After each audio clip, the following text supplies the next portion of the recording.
皆さんこんにちは。夫婦グルメ旅行チャンネルです。今回は湯河原観光食べ歩きスポットのご紹介です。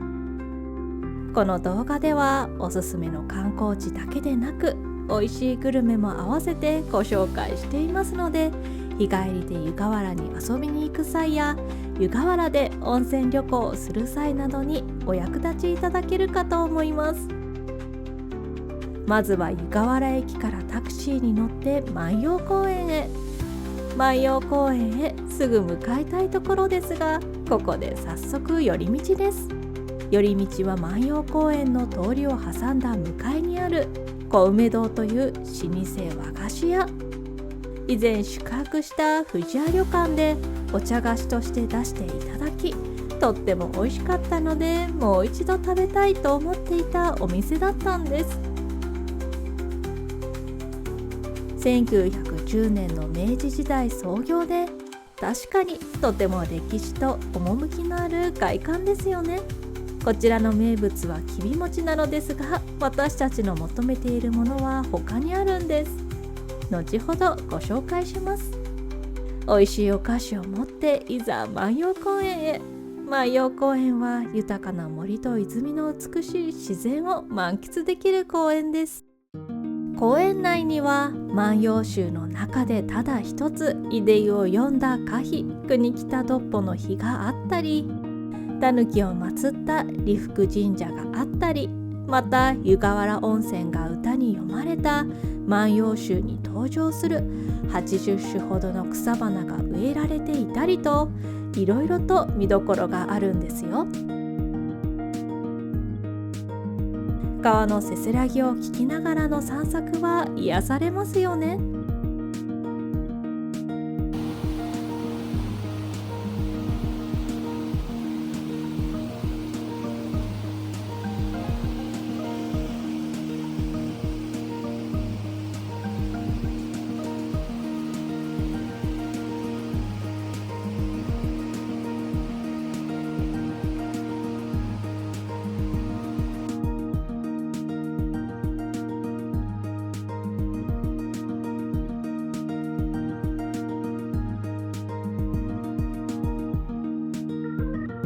散策しているとこうしたベンチがいくつもありましたよ。せっかくなのでこの辺りで先ほどの小梅堂のお菓子をいただこうと思います。カルカンまんじゅうと二色団子です。カルカンまんじゅうは山芋をたっぷりと練り込んだ生地で、とっても滑らかな舌触りで美味しいんですよ。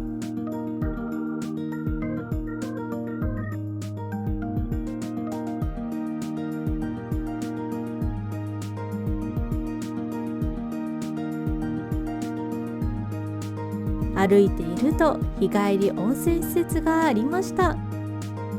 しっかりと温泉を楽しみたいという方にはいいですね。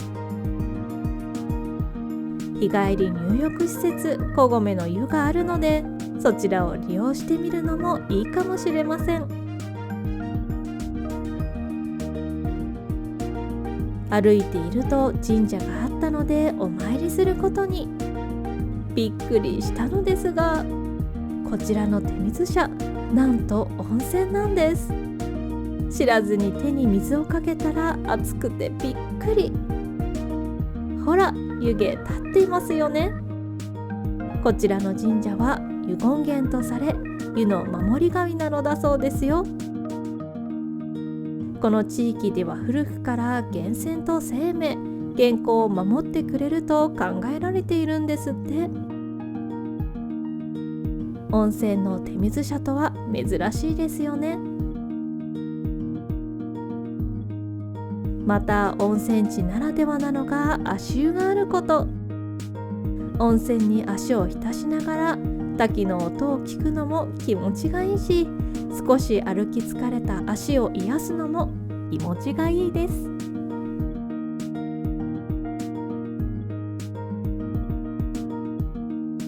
また万葉公園にはカフェがあったので、アイスコーヒーを買って少し休憩しましたよ。少し休憩したら川沿いを歩いていきます。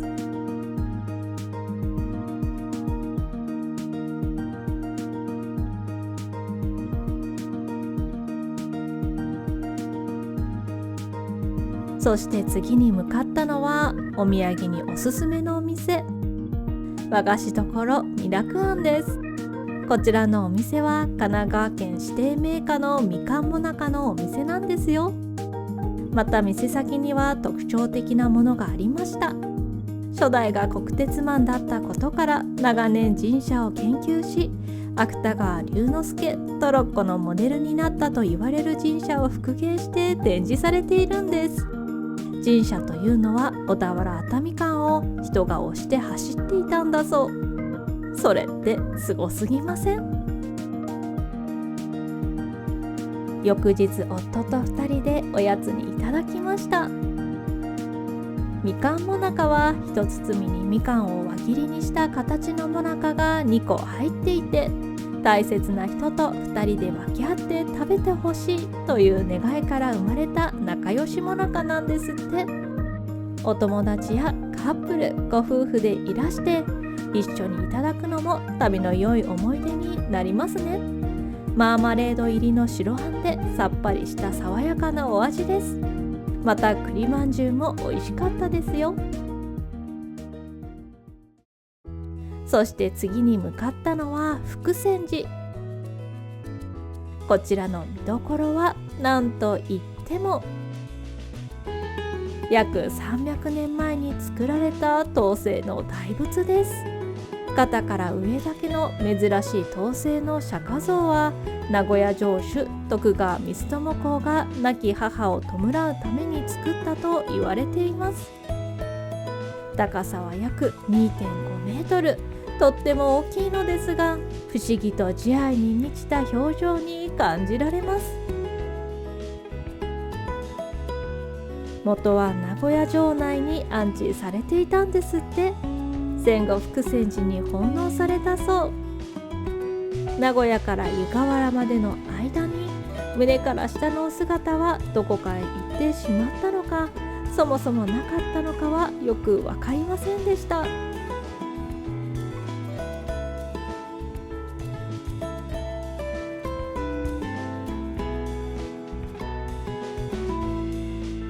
こちらのお寺の本堂は珍しくかやぶき屋根なんですよ。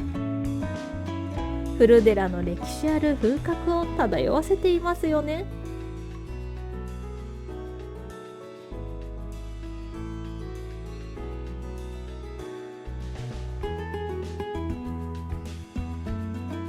そして福泉寺から歩いて15分ほどの場所にある御所神社へ。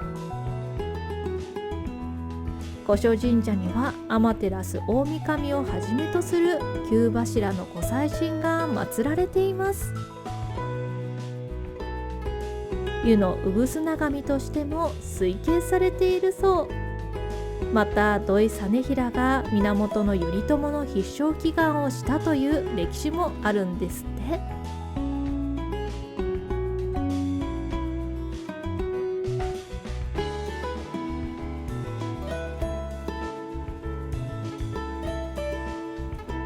そしてやっぱり一番に目に入ってくるのはこちらのご神木。ご神木のクスノキは神社正面の鳥居をくぐり階段を上ると右側にあります。なんと樹齢は850年、かなりの長寿です。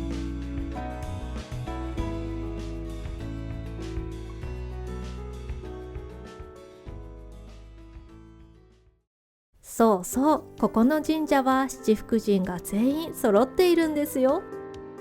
大黒天。左手に大きな袋を持ち、右手に打ち出の小槌を持ちます。ご利益は五穀豊穣、商売繁盛、福徳、出世開運です。こちらは恵比寿神。左手に鯛を抱え、右手に釣り竿を持っています。ご利益は商売繁盛、助祭承福、大量守護。そしてこちらは毘沙門天。左手にぶっしゃりが収められた宝刀、右手に方々を持ち武将の姿をしています。ご利益は財宝福徳、実行力と勇気、武道スポーツ成就だそうですよ。そしてこちらは布袋尊。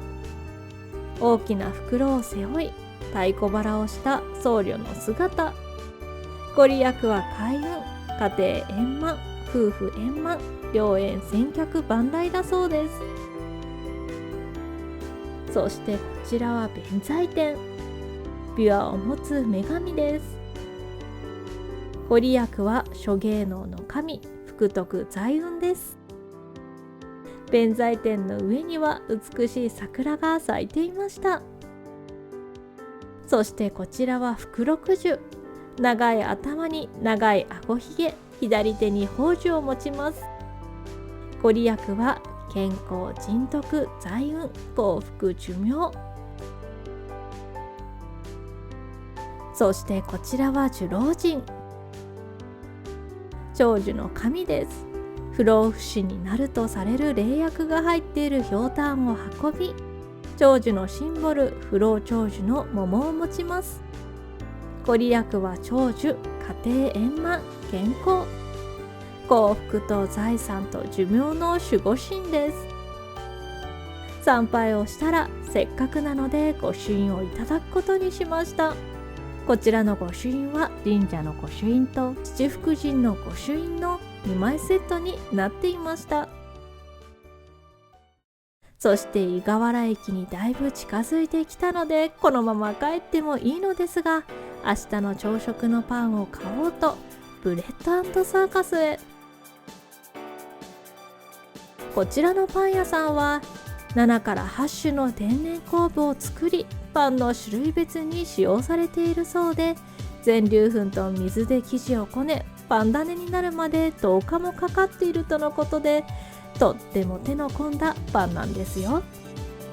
フルーツの入ったパンや全粒粉パンなどいくつも買い込んで、帰りの電車の中で食べたり、翌日の朝食でいただきました。湯河原に行ったらマストで立ち寄ろうと思います。とっても美味しかったですよ。次は電車まで少し時間があったので、湯河原駅前のカフェウエストへ。私は喫茶店のナポリタンが好きなのでナポリタンを注文しました。喫茶店のナポリタンって美味しいんですよね。そして夫は牛すじカレーを注文。ナポリタンといい、カレーといい、すごいボリュームです。とても美味しくいただきました。こんな感じで湯河原観光食べ歩きスポットのご紹介でした。